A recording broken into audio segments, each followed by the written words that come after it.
fait d'un calendrier dont on ne cessera jamais de stigmatiser les incohérences, la saison commence donc ici en Suède, sur le terrain de chasse favori des pilotes nordiques.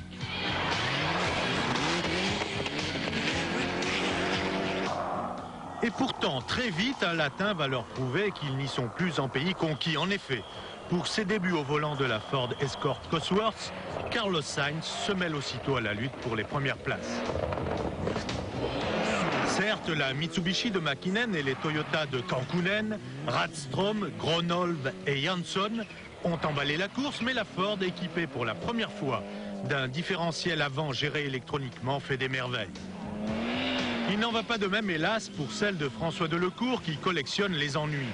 Si l'électronique du différentiel lui jouera des tours d'un bout à l'autre de la course, il sera handicapé également par une panne de turbo, puis par une défaillance de sa direction assistée. Il y a réellement un gros problème de vent, un problème électronique, donc une panne électronique, c'est pas le fait de changer le diff qui changera quelque chose, c'est vraiment au niveau électronique, et je dirais que c'est compliqué pour eux, ils ont du mal à trouver la solution. C'est d'autant plus regrettable pour nous parce qu'on va vraiment pas vite, c'est pas du tout de l'intox, j'en ai vraiment sous le pied, et j'ai une voiture extrêmement difficile à conduire, voire inconduisible.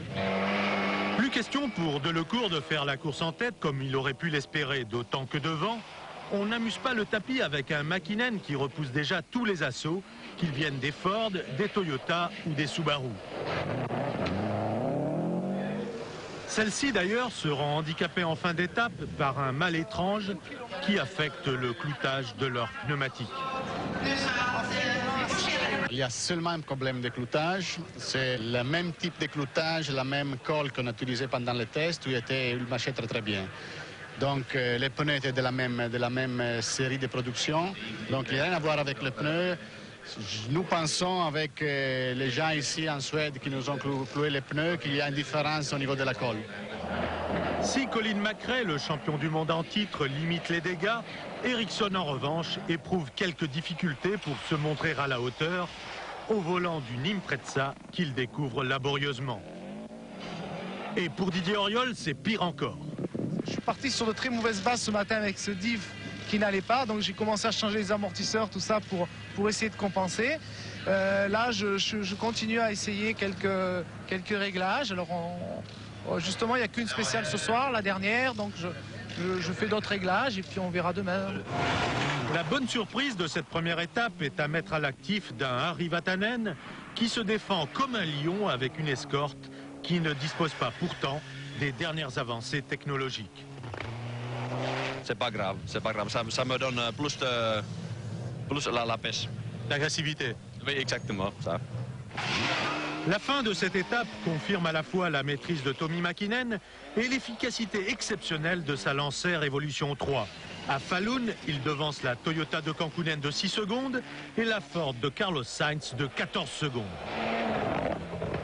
De toute façon, je suis content, très content avec la voiture, avec les progrès que nous avons fait dans les essais. Et c'est bien parce que pour moi, c'est le rallye. Je ne connais pas très bien. L'année passée, j'ai fait sur ma nef spéciale. Et je suis content pour le moment.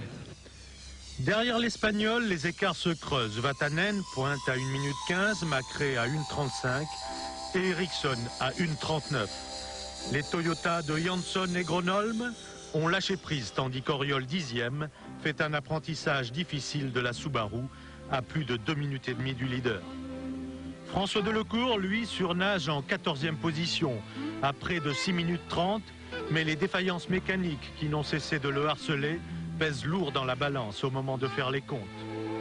On sait qu'on a la voiture pour gagner, si elle fonctionne bien, et le pilote pour gagner. C'est un peu dommage, on est un peu frustré, quoi. Il a neigé toute la nuit du côté de Falun. Pas évident dans ces conditions de faire la trace. Pourtant, Tommi Mäkinen s'en sort encore très bien. Ce qui n'est plus le cas de Kankkunen, dont la Toyota perd régulièrement du terrain et devient une proie facile pour la Ford de Carlos Sainz.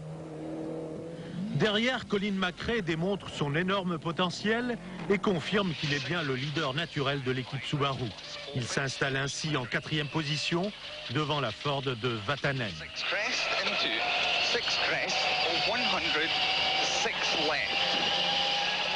Plus loin loin, le vétéran Stig Blomqvist va à la faute et perd plus d'1 minute 30. Et Lidholm abandonne à la suite d'une sortie de route. De son côté, François Delecourt doit sortir le grand jeu pour faire apprécier son talent.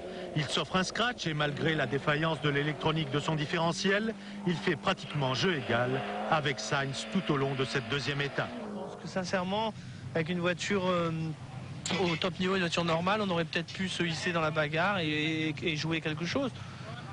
C'est vraiment pour moi un rallye pénible, frustrant pour Daniel et pour moi. On se fait quand même un peu plaisir parfois, mais c'est triste, quoi. Malgré cela, Delecourt vient menacer maintenant la 10e place d'un Didier Auriol qui ne sait vraiment plus à quel sein se vouer. J'ai encore plein de choses à faire pour la mettre à mon feeling. Elle n'est pas à mon pilotage, mais quand même, il y a un moment où de temps en temps, j'arrive à trouver un bon compromis. Puis des fois, ça va plus du tout. Alors, je perds tout, le feeling, l'envie d'attaquer, la motivation. De retour à Karlstadt à l'issue de cette deuxième étape, Mäkinen a pu résister jusqu'au bout aux assauts de Carlos Sainz qui pointe à 15 secondes. Kankkunen est 3e à 36 secondes, puis viennent Macrae, Vatanen et Kenneth Eriksson.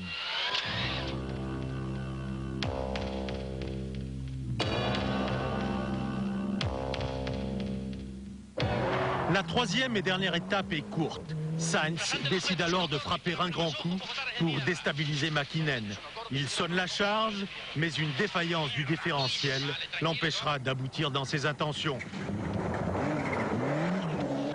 Superbe, Mäkinen résistera jusqu'à l'arrivée, conservant 23 secondes d'avance sur l'Espagnol.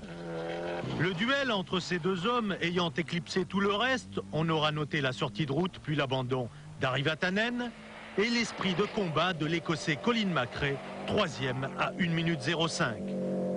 Les Français, pour leur part, quitteront la Suède avec des sentiments mitigés. Cette fois, Didier Auriol n'aura jamais eu cette hargne qui le rend parfois irrésistible. Quant à Delecourt, ses malheurs l'auront poursuivi jusqu'au bout. Aussi, sa 11e place reflète mal la valeur de sa course. Il était bien au niveau des meilleurs. Le meilleur étant bien sûr le Finlandais Tommi Mäkinen, qui s'offre une victoire synonyme de revanche sur ceux qui l'avaient contraint l'an dernier à céder sa première place à Kenneth Eriksson. Il triomphe donc aujourd'hui sur toute la ligne.